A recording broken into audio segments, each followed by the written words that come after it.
This week on today's Homeowner, we're going outside to create some great outdoor living spaces. Building or improving decks and patios is one of the great American pastimes, and this week we'll unpack a ton of ideas to help get you going.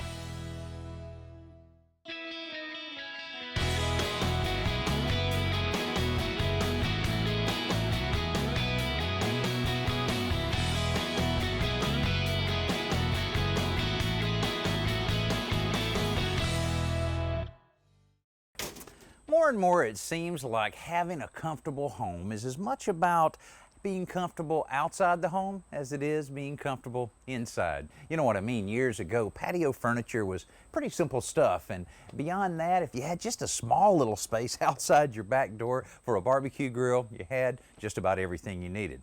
But today, when people are looking for a new home or improving the one they live in, they're likely to spend just as much time thinking about an outdoor entertainment space as they do about the size and decor of the living room.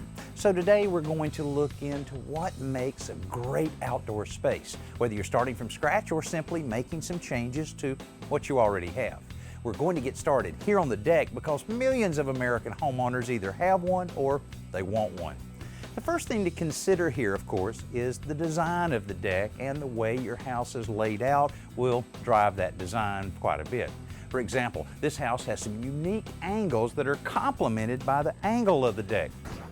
Once you've determined what you want your deck to look like, the next big decision is what material to use. Once upon a time, that was easy. It was wood. And you used whatever weather-resistant wood was most available in your area. That might be redwood, cedar, or, like we've used here, pressure-treated pine. But now more and more homeowners are choosing composite materials. It's a little misleading to call these composite decks, though, because they aren't made entirely from composite materials. They all begin with a framework made from a more rigid, structurally sound material, usually pressure-treated wood. This framework will include the posts that support the deck and the joists that connect them to each other and to the house. Because composite deck boards are less rigid, these joists will be spaced more closely together to provide additional support.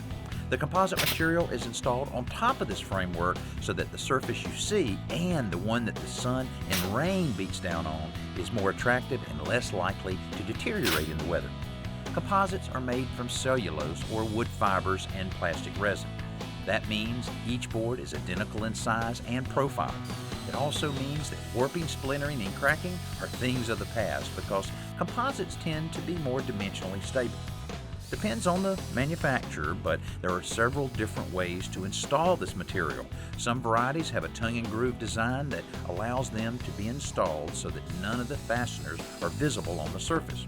But the most common style of composite mimics one of the most common wood decking materials, the 5/4 by 6 plank. The fasteners can be driven through the face of these boards, but the fasteners are one of the key differences between composites and wood. Composites are almost always installed with screws instead of nails. That adds a little bit of time to the process, but also makes for a clean, secure deck. As you might guess, a wood deck starts with a similar framework, but the deck boards themselves are also wood. Wood decking, especially the pressure-treated varieties, tend to have a higher moisture content when it's new, so it's a good idea to install the boards as tightly together as possible because as they weather, they tend to shrink. That shrinking and expanding the wood does as the moisture content and air temperature rise and fall is the cause of most of wood decks' problems. The best solution is to apply a sealer or a stain so that the pores of the wood absorb less moisture. The better ones will also block out the sun's ultraviolet rays, which can break down wood fibers. If you do this to an existing deck, you'll want to clean the surface first to remove any dirt or mildew. If your new wood deck is made from pressure-treated material, it's best to let it weather for at least one full season before applying any kind of stain. As you might imagine, those composites are a bit more expensive than wood, but how much more expensive will depend on the type of wood you compare them to and which brand and style of composite you select. One misconception about composites is that they are maintenance free. Unfortunately, anything that stays out in the weather will get a little dirty, so composites need to be cleaned just like wood, even if it's only for aesthetic reasons. You should also be aware that composites will change color in time. That's because the wood fiber content that they're made of, just like any other wood, tends to gray with exposure to the elements. Most manufacturers are pretty candid about this fading, although they usually refer to it as weathering. The point is, before you buy, you should ask to see a sample of the material you're considering that has been out in the elements for at least a few years. That way you'll have a better idea of what your deck will look like after it's been in place for a while. Now, speaking of the elements, you can't always count on them cooperating, so you may want to add a little protection from them for yourself, and we'll talk about that right after this simple solution. Another great outdoor surface is a paver patio. Now, this is a great DIY project because the pavers or the bricks are simply set on the ground and then filled in with sand. But the problem with using traditional sand, plain old sand, is that when it rains really hard, it gets washed out of the joints and then you can track it through the house. There's a new product called jointing sand that it's sand mixed with a polymer. When the polymer gets wet, it helps lock in the pavers and the sand gets locked between the joints. Okay, and here's all you need to do. Pour some out onto the patio. Then use a push broom to sweep it into the joints. What I like to do is to sweep it diagonally across the joints. Just helps drive it into every crevice. Okay, so you're gonna do this on the whole patio and then sweep it, all the excess sand off. Once you get it all swept off, then you're gonna spray it with a garden hose or a plant mister, and you're gonna get all the sand wet. You can spray it 3 times in the first hour, and then wait 24 hours, and it's ready to walk on. This week we're looking at some outdoor living spaces with an eye towards helping you make some good decisions to build your own or improve the one you have. So far we've talked about decks and what you need to know if you're building or improving one, and this one is in the process of being upgraded, and we use some of the composite decking that we talked about earlier in the show. We have it all covered up to keep all the paint off of it. Also, this owner wanted us to add a new roof section to cover it up. And if you live in a region of the country that gets a lot of rain, you already know the reason for this cover.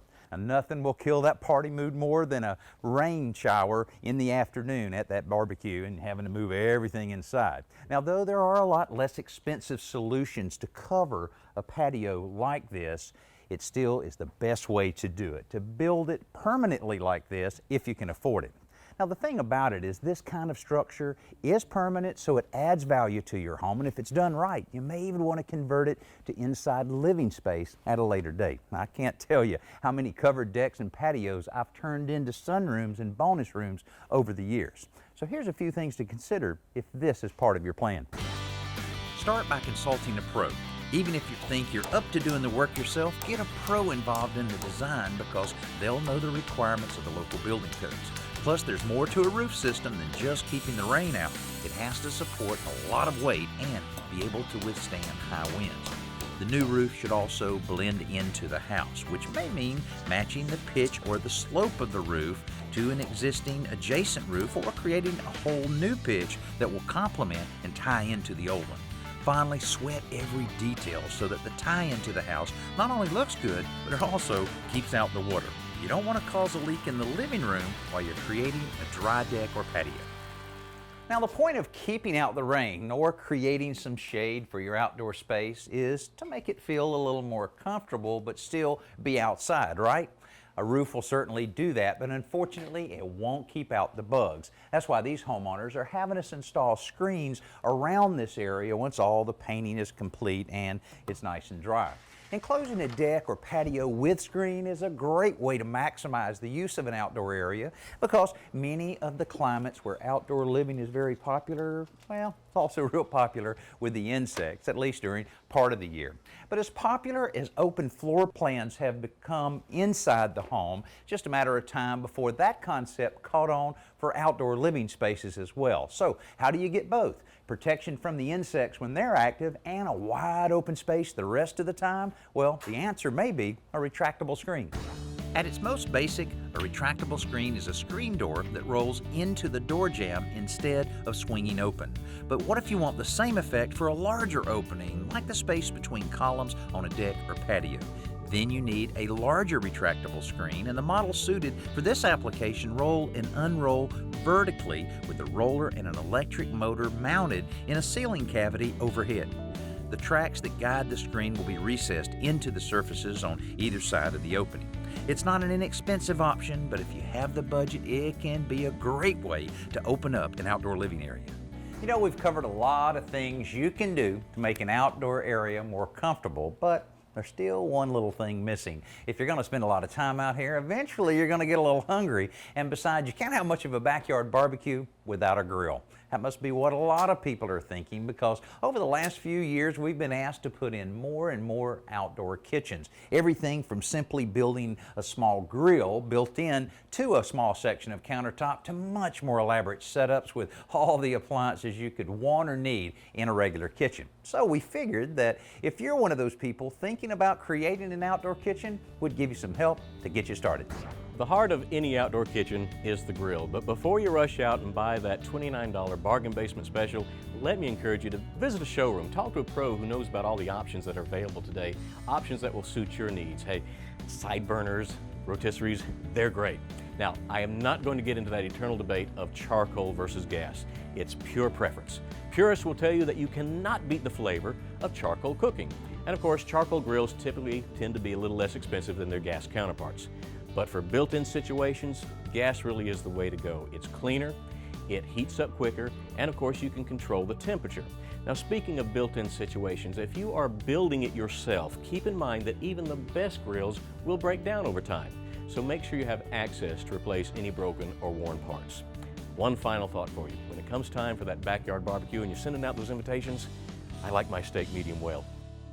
Okay, you're all set up if you want a deck, a covered deck with a screened-in area, or all of the above, plus an outdoor kitchen. But what if you're a little more down to earth than that? Well, there's good news, because after Jody shows us this week's best new product, we're going to take a closer look at patios. Do you remember these things? Always loved playing with Chinese finger traps. The tighter you pull them, the stronger they get. Okay, so this isn't exactly a new product, but the concept has been incorporated into the new Cordzilla. This is the monster of all bungee cords. The bungee is encased in a polypropylene rope in the same design as the finger trap. So when you stretch it over the load you're hauling, it actually gets stronger. In fact, it's rated at a safe workload of 400 pounds. Steel hooks are on each end so you can easily attach it to your truck bed or roof rack, and they're vinyl coated to help prevent scratching.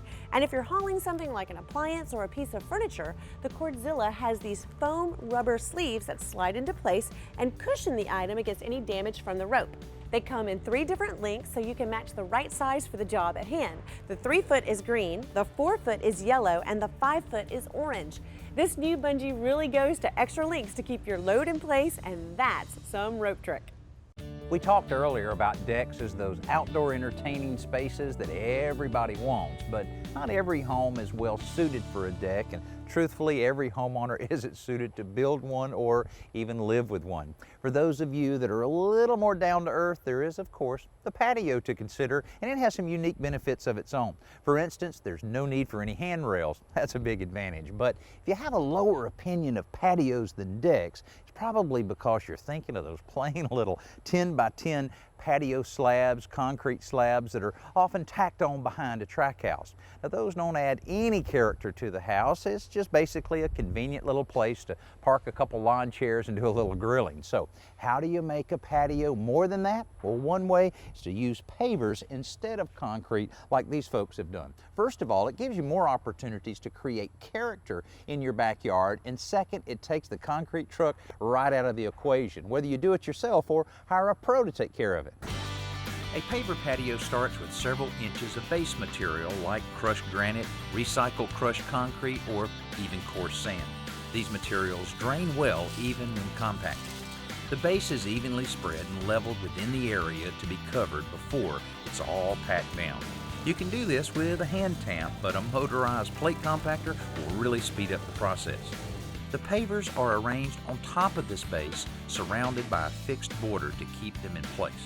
Finally, sand or a sand polymer mix like the one Joe showed us is spread across the surface and forced into the cracks to lock the pavers in place. This is yet another patio where instead of bricks or any type of concrete, we use these large flat stones. And we started out with a mortar bed that we placed the stones in, then we used mortar all around them to hold them all together, and worked out pretty well and a very attractive looking patio. But Joe, you've done a lot of this kind of work, Yep. and do you think using this type of material or brick pavers is something that a homeowner would be comfortable with? Well, setting brick pavers in sand is certainly going to be a lot easier than this, but the most important thing is for a homeowner to pick a project they can complete in a reasonable amount of time. I think most homeowners don't take into consideration how much time and energy it takes to level the site, dig out all the dirt, and prep it for the patio itself. So it's key to take a project, choose a small project, perhaps a landing at the bottom of a set of stairs or a small garden pathway, and use brick pavers. This way you can see how it works on a small scale before you try tackling a larger project. Well, it makes a lot of sense because it can get very frustrating if you take on a project a little bit larger than you actually thought it would be. Now, if you have a concrete patio already out back, there are some options to make it look a little bit nicer. Scoring a pattern into concrete is one of the easiest ways to add character. Once you lay out the pattern like a grid to mimic, say, a tile floor, you use a diamond tip masonry blade on an ordinary circular saw to cut a shallow trench in the concrete. A straight edge will keep the lines nice and clean. This cut is usually no more than 1/8 of an inch deep, but the pattern will break up the monotony of the concrete. For even more interest, you can stain the concrete with an oil, latex, or even acid-based stain to add color and even more character to an outdoor surface. So Danny, if scored concrete is easier, does that explain why there's so much of it in your backyard? No.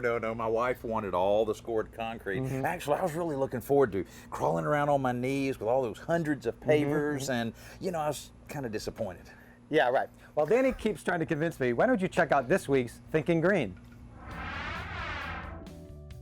There was a time when hanging garlic cloves around your neck was no big deal. Everybody knew you were taking smart precautions against vampires. Today we know how silly that is, but people are still using garlic against other bloodsuckers. Of course, I'm talking about mosquitoes. The common belief is that if you ingest enough garlic-rich food, you will repel the little insects. The problem is that you'll be repelling a whole lot more than that. So here's a couple of other green mosquito repellents that'll do the trick.